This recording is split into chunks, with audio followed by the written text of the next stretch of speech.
Welcome to Chaos Makes Magic, a podcast for feminine reclamation, where messiness is our muse and we embrace the multidimensionality of the feminine experience.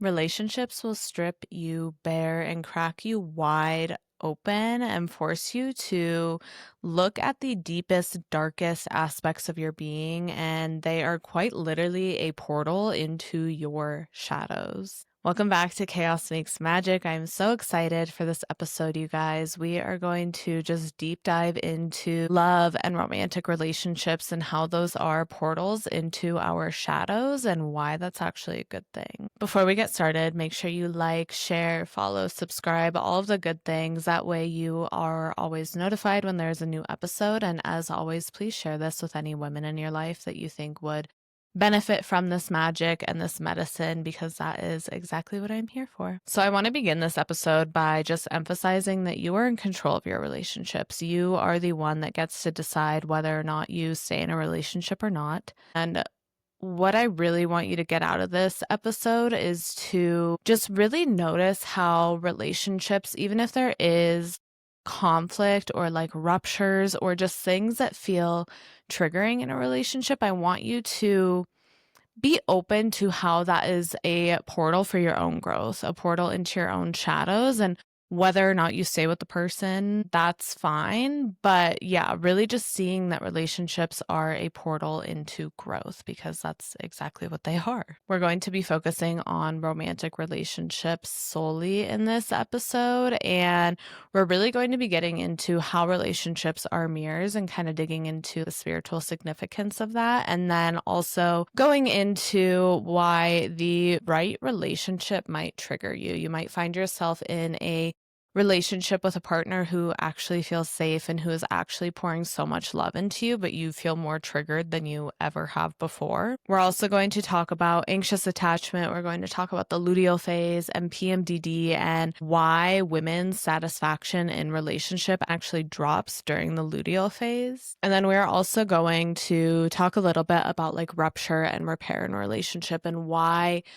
conflict in a healthy way is actually good for a relationship and good for the expansion and growth of the relationship. But buckle up, you guys, because this might be a long one, but I'm really excited for this. And it is just something that I have been dying to talk about because yeah, I've just been in a very big growth phase in my relationship, and I am just so proud of both myself and my fiance and just how much growth we've done and how open we have been through all of it as well. And I just want to be able to share that and share that like no relationship is perfect and we all have conflict in our relationship. We all experience insecurities in our relationship. And I just want that to be more talked about and more normalized because, of course, in the age of social media, like we are always seeing the good side of things. And of course, we're all guilty of that as well because that's what social media is for sometimes. It's just kind of sharing your highlight reel. And so I just want to be really open and raw and real on this episode and talk about, of course, these ideas and concepts that I have learned about and also like what I have moved through myself. So relationships truly are mirrors. They are there to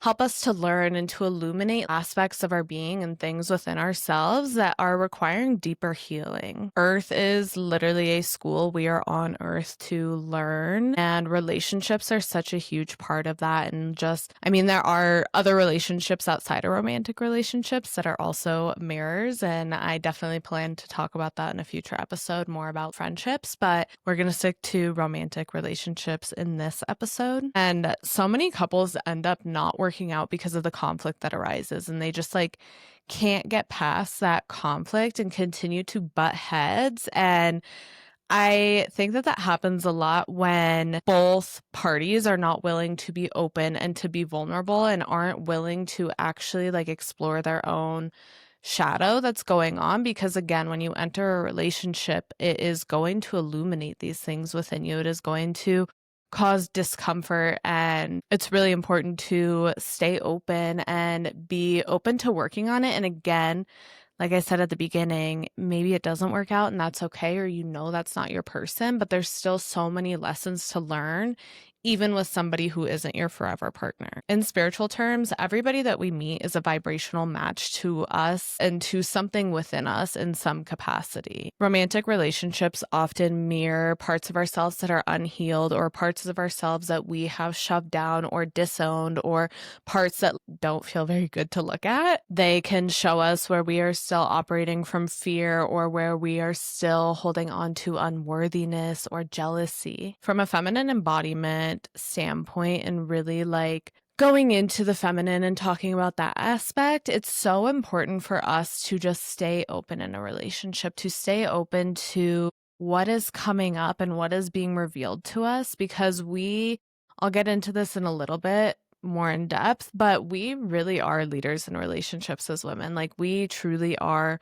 such leaders, especially on the energetic and spiritual realms. And we are the ones that like essentially go first, because we can feel when things are out of alignment. Women are so deeply intuitive and tapped in, and we can all feel when something is out of alignment in a relationship, and just being able to stay open to that and kind of move through that and figure out what it is really important as women. It's really important when these things come up, when we are triggered, to not shift the blame outward. Of course, sure, if your partner is doing something and you need something changed, there's a beautiful way to go about that. But honestly, a lot of times, and in my own experience, I have like brought it out sideways. I have brought it up in ways that aren't very constructive. And I know that that happens to so many of us. So it's really important to just kind of like sit with that energy, sit with what is coming up and moving through it, not in a very, like, not in an irrational way or super fast, but just taking your time with it. I used to always hold stuff in when it felt out of alignment in my relationship if something was bothering me, and it would literally build up and fester within me. Or I would bring it up right away without sitting with it and thinking about it. And then, yeah, it would come out sideways and the conversations wouldn't usually end well. In terms of shifting blame outward, what we judge in our partner is usually something that we have rejected or something that we fear within ourselves. And that's why this relationship as a mirror concept is so important, because it really is important to sit with it and actually see if it is something that is going on within you. And it can be something that is going on within you that you have to sort out yourself, but then there could also be an aspect that you have to bring up and work through with your partner as well. I spoke a little bit about this in the episode with Persephone, episode 3, and the dark feminine thrives in transformation, and relationships are one of her favorite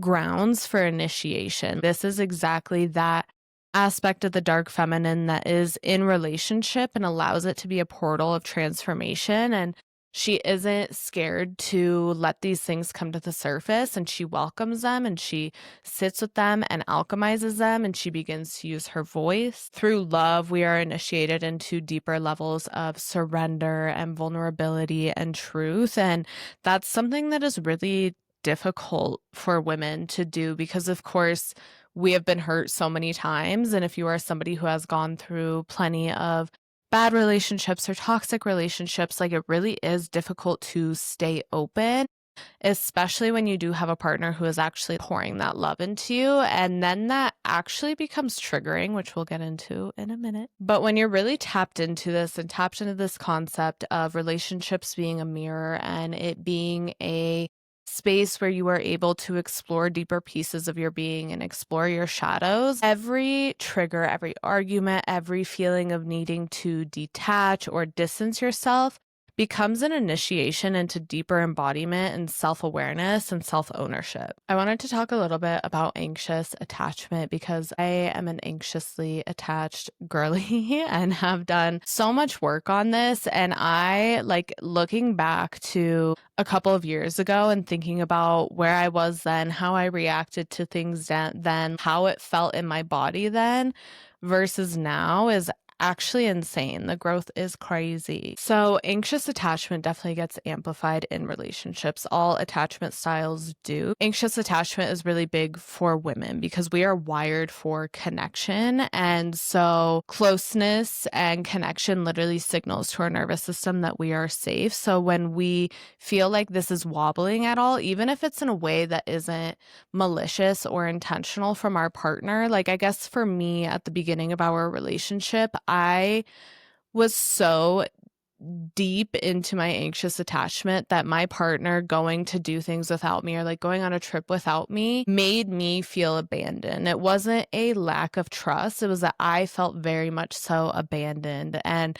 that was a big thing from my childhood as well. And so that's just been a big thing that I have been working through. And now I feel so much more secure and safe while my partner is away doing things. But when this wobbles, it does cause a full body and somatic reaction. And this is something that I used to feel a lot of shame for too, because I was just like, what is wrong with me? Why can't I just be normal and enjoy my life and let him enjoy his life and all of that? And then, of course, the deeper that I dug into it, the more that I learned about myself and the more that I moved down my healing journey, I learned that, of course, this is stuff that I was carrying from childhood. This is stuff that was so deeply programmed and embedded into my body.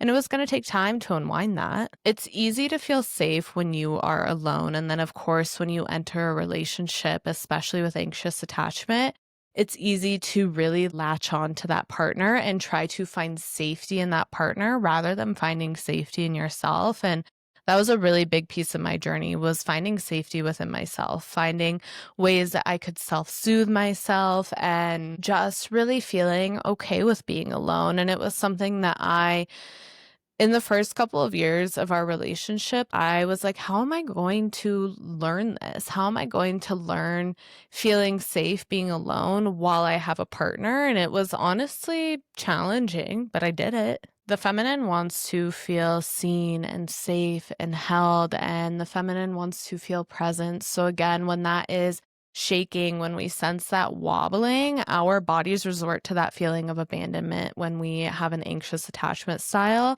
And so then we cling on even harder. We seek for reassurance, we overthink, and we end up spiraling. And the right relationship and being with a partner who really does love you and cherish you and pours into you, and a partner that you know logically is safe, it might trigger you more because of this abandonment wound with anxious attachment. And because it is so good and because this partner loves you so much and pours into you so much, it opens up your fear of abandonment even more, because it's one thing to be abandoned or let go of by somebody who is okay, but somebody who's really great and somebody who's actually finally showing you how loved you are and how much love you deserve, that fear of abandonment skyrockets. So then that is why the right relationship might trigger you even more. Deeper love and vulnerability brings up deeper fear. So that brings me into this part, but having a partner who fully sees and accepts you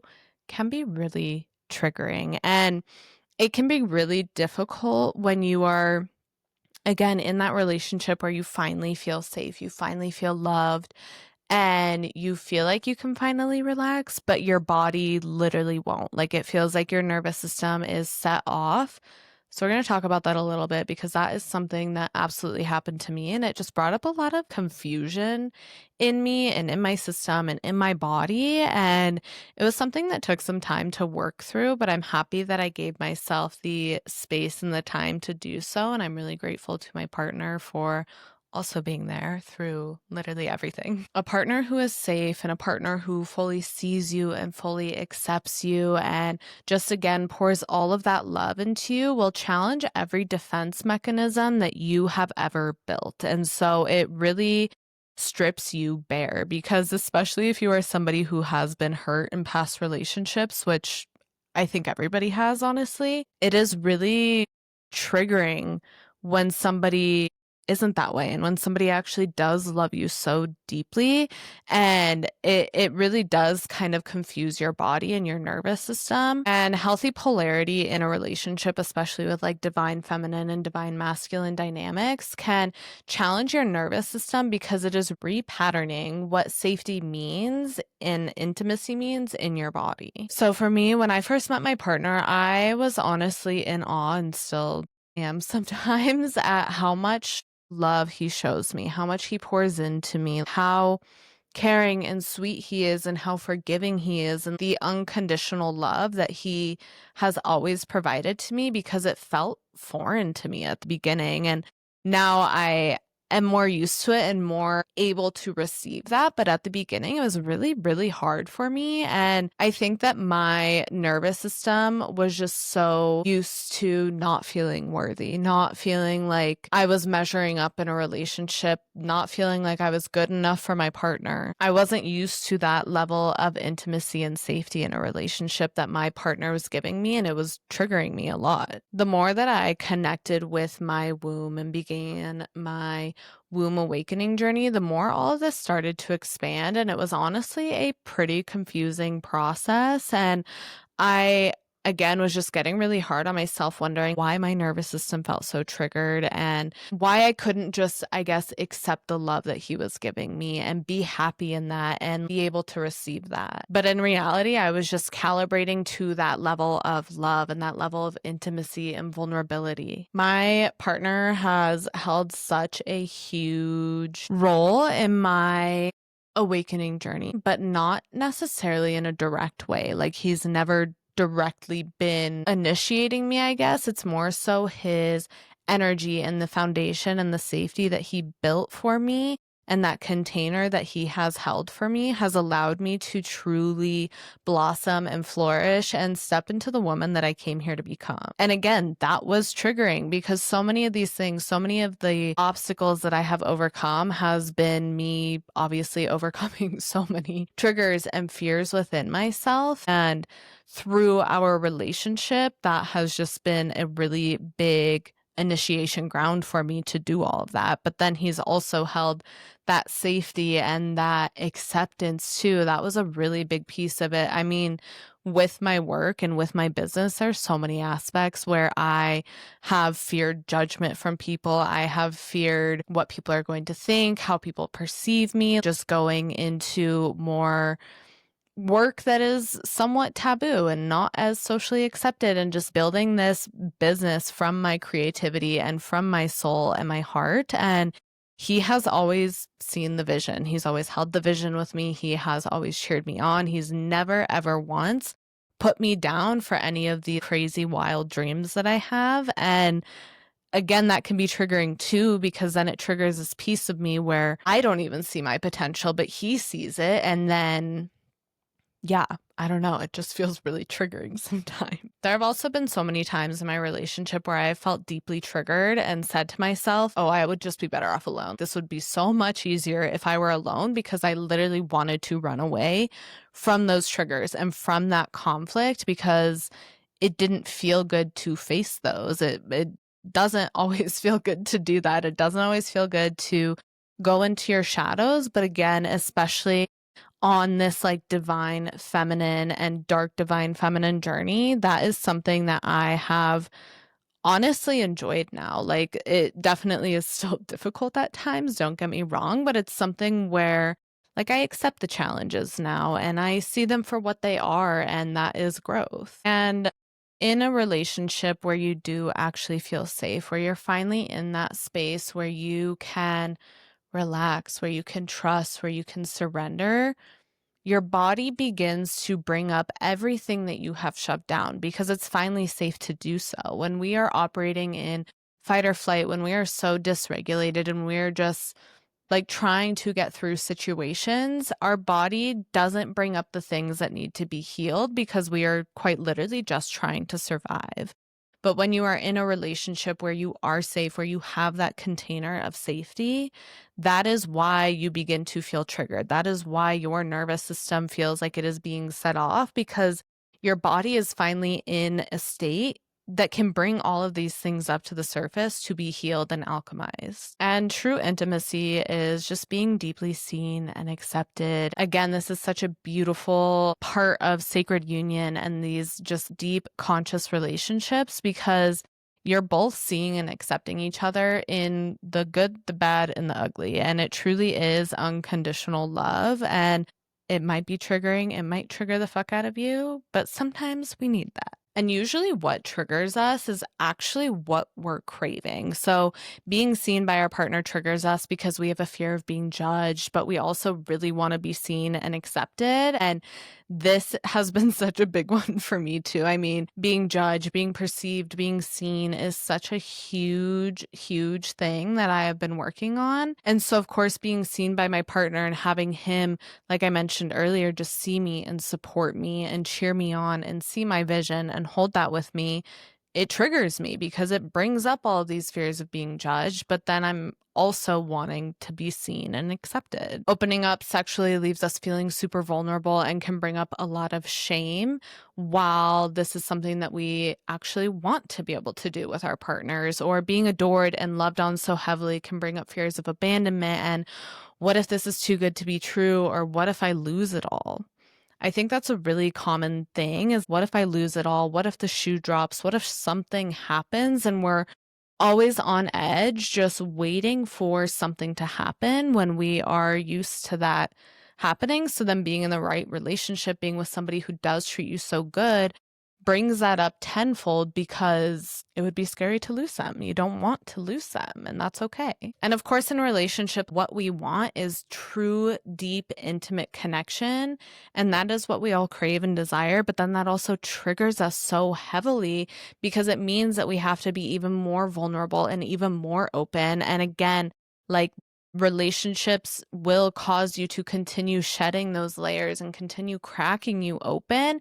And that is uncomfortable too, even though it is something where we really want it. Like, if I compare that to being seen, that is something that, again, I've been working through and feels deeply uncomfortable to me sometimes, but I also want it really bad. Sometimes in relationships too, we really do have to be the one to be willing to go first. And especially as women as well, I think that there is such a beautiful balance in relationships. But I think that as women, we hold such a deep capacity to love, and we are such emotional beings. So going first in that realm can feel scary sometimes. And I think that that can be triggering too. That can bring up a lot around abandonment. And that's not to say that your partner should just like stand by and not give you love or whatever. But like, if you're wanting to deepen the relationship, if you're wanting to deepen that love and that bond between you two, it's something where sometimes you got to go first. So let's get into where the womb comes into play, because you guys know that so much of my work is revolved around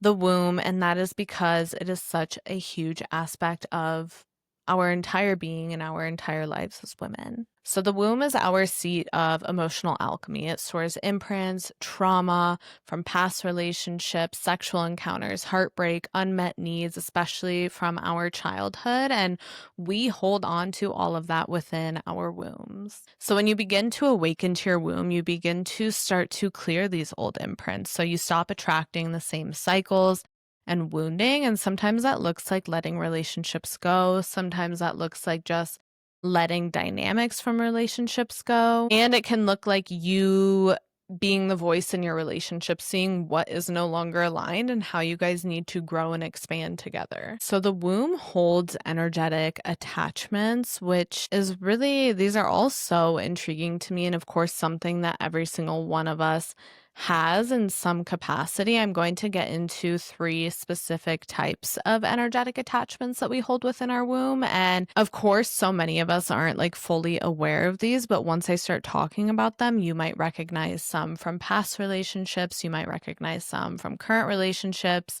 So let's get into it. The first is the codependent womb, which is exactly how it sounds. Honestly, all of these are. But this is when we are in relationship and we are overly reliant on a partner for something that like we are lacking within ourselves. So we might feel empty inside and we latch on to a partner because we want them to make us feel loved. We want them to make us feel adored. We want them essentially to fill this empty void within us. And so we latch on to them. And it's essentially like energetic tentacles that latch on. And usually in this case, it kind of goes back and forth. Like both partners are like feeding off each other in that way rather than really sourcing their own love and worth from within themselves and then just like complementing each other or like having the relationship be the cherry on top of that fullness and wholeness that you have within you. So some examples would be the tendency to stay in relationships that you know are not good for you, or a relationship that you know isn't the one, but you're still getting something from it that you haven't fully sourced within yourself. So if you're in a relationship where, let's say, the partner is so sweet and adoring, they're always buying you gifts, they're always taking you on dates, like all of these beautiful things, but you know it's not the relationship for you, but those things fill you up and you don't want to let go of those because you haven't found the ability to do that for yourself, that would be an example of this type of energetic attachment. Or feelings of addiction, obsession, or anxiety around the person that you are attached to, or feelings of intense jealousy or just expecting them again to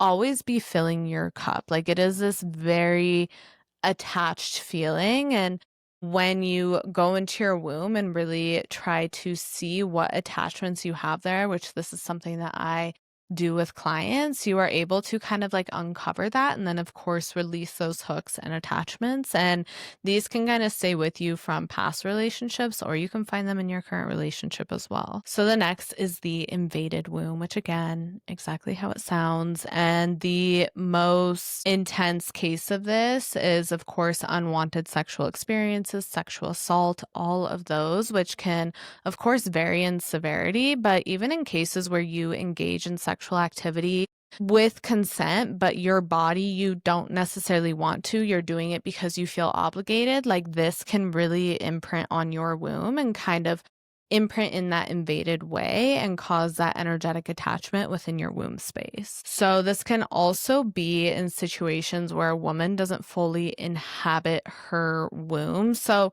with the womb, essentially the goal is to fully be in your womb space, to fully take up that space in your body, to have boundaries within that space and essentially be fully in the light of your womb. But for so many of us, we weren't taught that. We're not taught about our wombs. We're not taught about how to work with this aspect and space in our body. And so a lot of us don't fully inhabit our womb. And when that happens, especially in a relationship where the man is calling all of the shots, maybe he is the one paying for everything, he has financial control over you, and he is controlling in some ways, the woman begins to lose her I am presence, which is a very potent and powerful presence within our womb space. And she begins to morph and form into somebody that the man wants her to be rather than who she truly and authentically is herself. So we see this a lot with women who, like, once they get into a relationship, they begin to essentially like change and morph into what the man believes. She begins to drop her own beliefs and her own identity and just becomes somebody that the man wants her to become. And I spoke about this in an Instagram post, I think, recently, but I was talking about my partner and how and I kind of spoke about it earlier in this episode, but he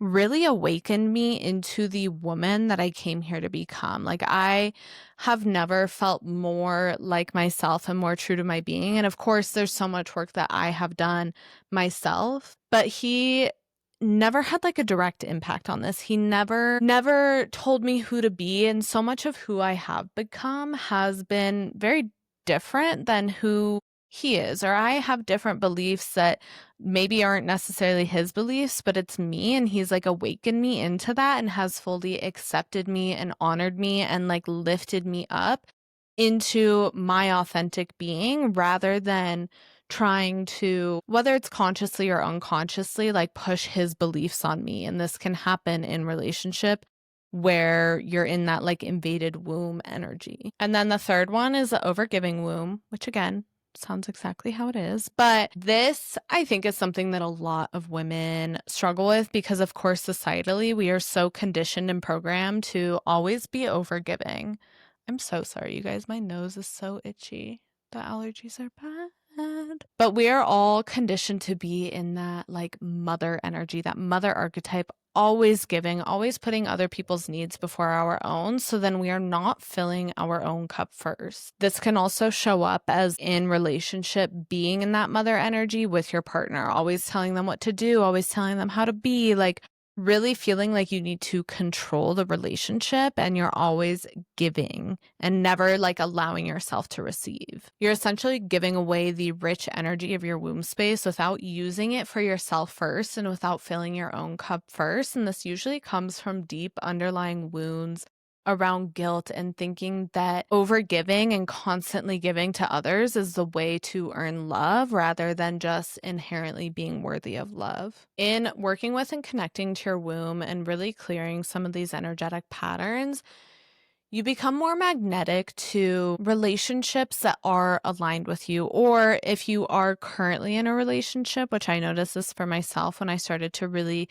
clear some of these, especially like the codependent patterns, I noticed that there was just a lot more being brought up that my partner and I needed to work through and things that I needed to speak up on and be the leader on in the relationship because my womb was telling me to. So I'm curious, just taking note of all of those different patterns, just seeing which ones resonate with you. And you could resonate with all, you could resonate with none or some. And again, holding no shame in that because it is something that one, we're not taught about, and two, it's just common for that to happen because we are human beings and like this just happens in relationship dynamics. But the good news is with womb awakening and connecting to your womb, you can begin to clear those so that you can come into the power of your womb and have those boundaries. And then again, be able to be more magnetic to relationships that are aligned with you and this new energy that you are cultivating, this new energy that is not holding on to the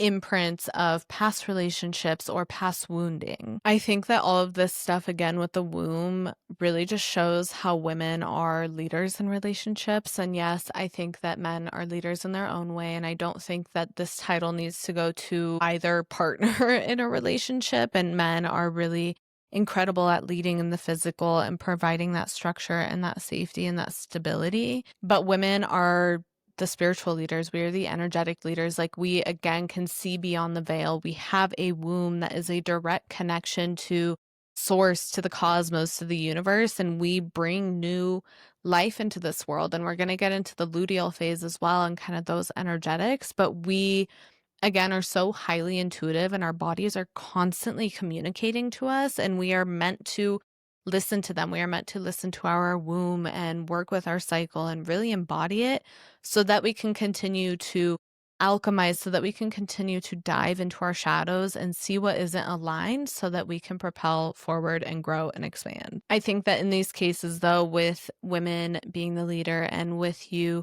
listening to your womb and bringing these things up in relationship and just having a way for you and your partner to continue to grow and align and expand together. If you share these things with your partner and they aren't willing to move through that with you, if they're not willing to do the work with you, then maybe they're not the one for you.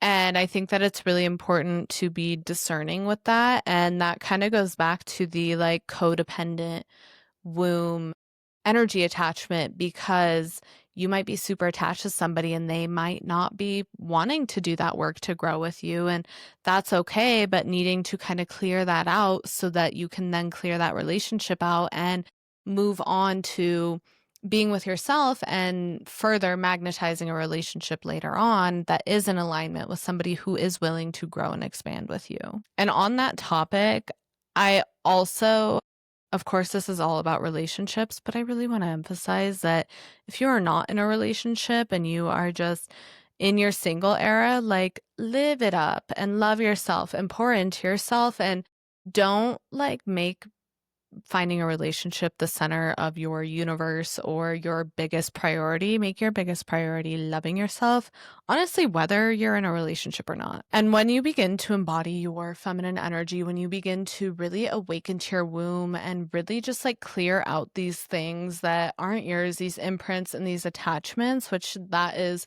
the premise of womb awakening, you begin to naturally like just open up more feminine radiance. And the more that you do that, the more that your partner mirrors that within you. And the more that you are pouring into yourself and the more that you are loving yourself and the more honestly obsessed with yourself you get, the more your partner reflects that to you because it's a mirror. When my womb really began to awaken, I stopped needing my relationship to validate me. Like, yes, obviously I love how much my partner loves and adores me, but I love and adore myself just as much, and it's something that, again, has been mirrored and reflected back to me. The more that I do this work, the more that I shed these attachments and these abandonment wounds and these wounds of not feeling worthy, the more that my relationship expands and the better that it feels. I went from chasing something outside of myself to make me feel whole to finding that wholeness within myself. And again, I really was worried that I wasn't going to be able to do that while in a relationship, but I did and I continue to. And it just feels so good to be out of that dynamic because I just remember again a couple of years ago and at the beginning of our relationship, I always just felt so insecure. I was always chasing something outside of myself. And the last thing on the womb topic is when you awaken to your womb is an oracle and your womb is going to know if you are with the right partner or not. And so that's again why it's so important to work with your womb, to listen to your womb, to connect to your womb, because it really is a space of guidance that is going to help you untangle like any confusion that you might have within your relationship. Alrighty, you guys, the luteal phase, we are back with her. The infamous feeling of wanting to leave your partner every single luteal phase. Do you really want to do that, or do you just need to untangle some things and speak up? So studies show that women's satisfaction in relationships dips during the luteal phase. So if that happens to you, if you feel extra annoyed or irritable or just like you don't want to be with your partner in your luteal phase, you're not alone. And there are definitely very much so like physiological things that are going on, like your progesterone dropping, your cortisol sensitivity heightening, your emotional perception increases. Like you are just so much more sensitive and spongy and sensitive to stress, and your subconscious awareness increases as well during your luteal phase. And the luteal phase is just so complex. Like it's when things are coming to the surface to be alchemized. We have talked about it so much before, and I literally will never stop because I want more women to feel empowered in their luteal phase and to not feel alone with the complex energies that are happening. But it truly is our body's innate intelligence, like telling us what is out of alignment, what needs to go, what needs to be moved through in order to then release it with our bleed and step into a new cycle. And in terms of PMDD, of course, again, this is a very complex and very serious issue, and it has its nuances. But with my experience with PMDD, when I was really struggling with it a couple of years ago, the 2 weeks before my period, I felt horrible in so many ways. And in terms of my relationship, like I really wanted to end my relationship every single luteal phase. I would see everything as so bad. I would feel so stressed out. Every trigger would come up tenfold, trigger me tenfold. I couldn't see things in a positive or optimistic light. I was always like so deep in my depression that I was just like, I would be better off alone. And yeah, it was difficult. It was difficult. I mean, looking back on it now, I just have so much compassion for myself because it's hard. If you struggle with PMDD, you know how debilitating it is, how difficult it is to move through that, and just like how isolating it and like confusing it is as well. I didn't really know it then, but now looking back on it, I can see that there was a lot for me to untangle. And I know that I've talked about PMDD and how so much of it is like what we have been carrying from the women who came before us and all of those emotions and all of that heaviness that wasn't able to be expressed. And this is the same with relationship dynamics as well. If there are things changing, and I think for me, especially with that in my womb awakening journey, there were so many things shifting for me in relationship. Like there were so many, I guess, desires that were changing for me in relationship, and the way that I wanted to experience relationship was changing a lot. And I was holding all of that in. I wasn't bringing it up. I wasn't expressing it. And I wasn't like allowing it to have an outlet. There are also just areas in my relationship where I wasn't holding boundaries and where I wasn't speaking up for what I truly wanted. I kind of mentioned. And again, it was just really this journey of figuring out what I truly wanted in relationship, and then being able to translate that in a way to share with my partner for us to be able to grow and expand together. If anything feels unaligned in your relationship, your body and your mind will literally scream at you during your luteal phase. And that doesn't mean that the relationship has to end. Like, yes, sure, in some cases it probably does.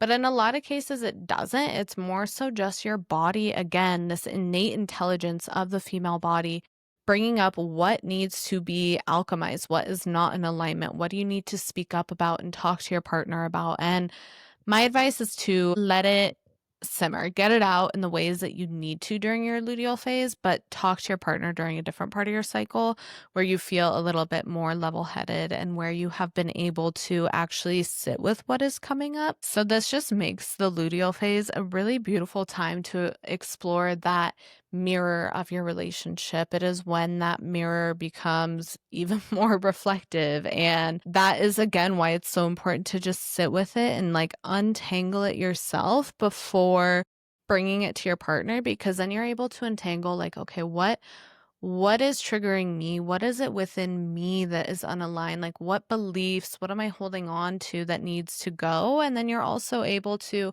untangle and see if there's anything that you want to bring to your partner for them to work on as well. And it's not a bad thing to have to bring things to your partner that they are doing that upset you. And just like having that open communication is so important, because again, you guys are just learning together, you are growing together, and we are all doing this for the first time. Like, even if you've been in multiple relationships, still every relationship is different and new things are always going to be brought up. And relationships are not meant to be frictionless. Again, like I mentioned at the beginning of the episode, we live in a society where everybody shows the beautiful and perfect side of their relationship on social media. And of course, like, that's fun to see. It's beautiful to see couples in love and having fun and all of that. But it causes us to then feel shame when our relationship doesn't feel perfect. Or if you're going through a really rough patch in your relationship, but you see all of these other couples online that are so happy and doing all the good things or whatever, it can really bring up a lot for you. And I think that there's just a whole lesson on that anyway with social media and being very discerning with that. But conflict in relationship is necessary to some degree. Of course, we don't need explosive conflict. We don't need unhealthy conflict, but there is healthy conflict, and every couple goes through rupture within their relationship. It is just a natural part of relationships, and it's actually a really beautiful and necessary part, because it brings us into the repair aspect of that, which actually really brings you closer together and teaches you how, as a couple, to move through conflict and to move through that rupture and repair process. Because again, it's inevitable, it's going to happen for the rest of your life, but you continue to learn how to work through things together. You begin to learn what triggers each other and how to not do that. You learn how to communicate with each other and how you both communicate, because that's different for everybody. And when you are willing to express your shadow, when you are willing to be open and vulnerable, and especially us as women, like, we really are that hurricane sometimes. Like, we have a lot of emotions within us and we need to be able to express them and let them out. And when you're able to do that, and your partner stays and he supports you through your crazy moments, because we all have them, we really do. But when your partner stays and supports you, it imprints on your nervous system that it is safe to express. And that is so incredibly important and potent for women, because again, we need to express, everybody needs to express their emotions, men and women. But us women, we really need that like safe containment in order to do so. As women, we really heal through expressing our emotions, through getting our emotions out, through feeling them in different ways. And again, having a partner who stays through what might feel like conflict, like it might not feel fun or comfortable to do this, but again, when they stay, it really does teach your body that it is safe to express. Alrighty, you guys. I think that's it for today. I really hope this was helpful, and it was honestly very healing for me to bring up just different aspects of my own experience, my own relationship. I would definitely love to hear from you guys if you want more relationship content and what you want to know, what you want to hear about, because yeah, I just think that talking about relationships is really important because, again, we just see the good side of relationships. And so many of us have experienced bad, toxic relationships. So many of us have witnessed this in our parents as well, whether they stayed married and had conflict or whether they ended up getting divorced. And I think that it's just such a beautiful topic to chat about because again, conflict isn't always a bad thing, and we all have conflict in our relationship, and just being able to explore that, especially from a feminine lens and an embodiment lens, is really, really important. So, again, as always, like, share, subscribe, follow, leave a comment if there is something that resonated or if there is something that you want me to chat about more. I definitely want to hear from you guys. And I also wanted to bring up my upcoming membership, The Spiral Path. This is going to be exactly what it sounds like, the spiral path. This is the path of the feminine. This is the path of us really spiraling into deeper aspects of our being, really learning about ourselves, like allowing us to spiral downward into our depths and then also spiral upward as well. And just being on this like continuous journey together. We are going to have a Telegram chat where there will be different intuitive guidance, oracle messages dropped, and we will also be sharing wins and celebrating each other, like very much so sisterhood energy. And I'll be doing live calls every single month. I'll be doing live meditations, like literally just going to